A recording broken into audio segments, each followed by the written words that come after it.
Dans les traditions eschatologiques de l'islam, il y a une figure dont le simple nom suffit à évoquer le chaos, la tromperie la plus totale. C'est le Dajjal, le faux messie. Et aujourd'hui, on va décortiquer cette prophétie. Parce que bien plus qu'une simple histoire sur la fin des temps, c'est le récit de ce qui est décrit comme l'épreuve ultime pour l'humanité.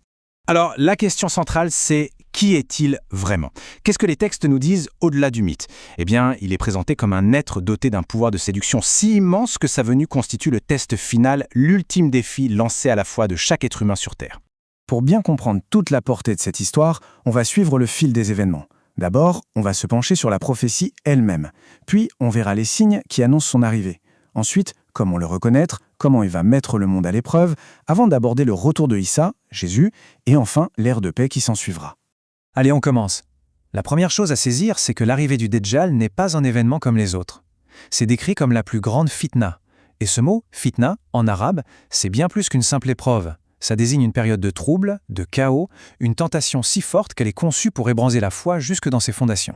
Pour donner une idée de l'échelle, une parole prophétique dit « Il n'y a pas de créature depuis la création d'Adam jusqu'à la venue de l'heure plus grande que le Dajjal ». Il faut s'arrêter un instant là-dessus. Ça veut dire que son apparition est vue comme un cataclysme qui surpasse tout ce que l'humanité a pu connaître. Toutes les guerres, toutes les famines, toutes les catastrophes.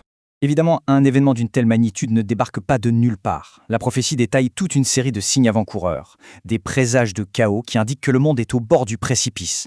Voyons un peu à quoi ressemble cette montée en puissance. Le premier signe est d'ordre écologique, presque poétique dans sa tristesse. Les textes annoncent que les palmiers de Baysan cesseront de donner des fruits. Et ce n'est pas qu'un détail agricole, c'est un symbole très fort, l'ordre naturel des choses qui se brise. C'est le premier indice tangible que le monde se dérègle. Et ça continue sur cette lancée de la dégradation de la nature. Le deuxième grand signe, c'est l'assèchement du lac de Tibériade, une source d'eau absolument vitale. L'impact serait énorme. On voit bien l'idée d'une crise qui s'aggrave, qui prépare le terrain pour le chaos qui va suivre. Mais il n'y a pas que la nature qui est touchée, la société elle-même part à la dérive. On parle de haine, de perte de confiance, de l'apparition de dizaines de faux prophètes, d'une guerre monumentale. Mais le signe le plus glaçant, c'est peut-être le plus discret. On oubliera le Dajjal. Les guides religieux eux-mêmes ne parleront plus de lui. Et c'est justement ce silence qui le rendra si redoutable quand il apparaîtra.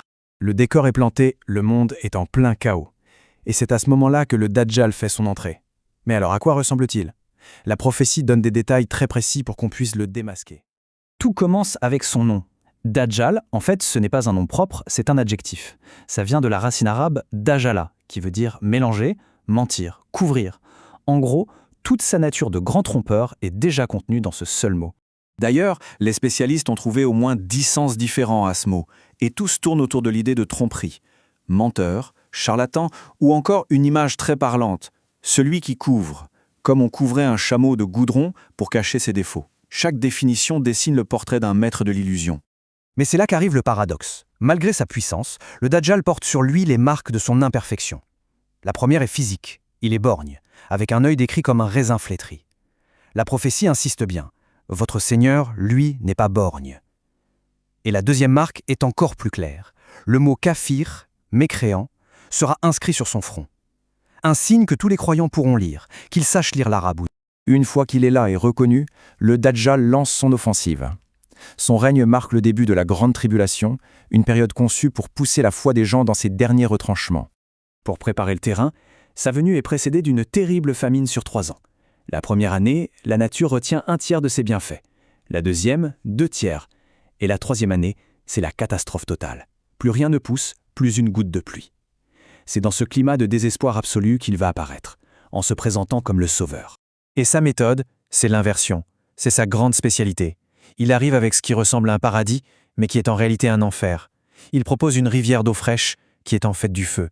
Le conseil donné aux croyants est d'ailleurs de se jeter dans son feu, car ce sera de l'eau.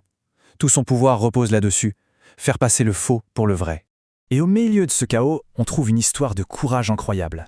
Un jeune croyant se lève et affronte le Dajjal en face. Pour montrer sa puissance, le Dajjal le fait scier en deux devant tout le monde, puis il ressuscite, pensant avoir prouvé qu'il est un dieu. Mais le jeune homme se relève et sa foi est encore plus forte. Il lui lance « Maintenant, je suis encore plus certain de qui tu es ». Le Dajjal furieux essaie de le tuer à nouveau, mais il n'y arrive plus. Alors, de rage, il le jette dans son enfer, qui se révèle être le vrai paradis. Cet homme, nous dit-on, sera le plus grand des martyrs. Au moment où le Dajjal semble invincible, où tout espoir paraît perdu, c'est là qu'arrive le climax de la prophétie. Le retour tant attendu de Issa, Jésus, fils de Marie. Son arrivée est décrite avec des images très poétiques, presque surnaturelles. Un homme de taille moyenne, au teint clair. Et ce détail frappant, on dirait que des gouttes d'eau perlent de sa chevelure, même s'il n'est pas mouillé. C'est une arrivée pleine de merveilleux. Et la confrontation finale est étonnamment rapide.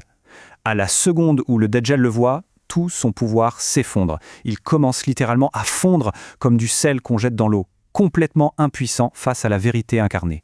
La prophétie raconte que Issa l'achèvera, mettant fin à son règne de terreur. La défaite du Dajjal n'est pas juste la fin d'un tyran, c'est le début d'une transformation totale du monde. Le chaos et le mensonge laissent la place à une ère de justice et de paix comme on n'en a jamais vu. Sous le règne d'Issa, le monde s'unifie. Les textes parlent d'actes symboliques comme briser la croix ou tuer le porc, qui sont interprétés comme la fin des divisions. La paix devient si profonde que même les prédateurs et leurs proies vivent en harmonie. Les lions avec les chameaux, les loups avec les moutons. L'abondance est telle qu'une seule grappe de raisin suffit à nourrir tout un groupe. C'est un monde totalement renouvelé.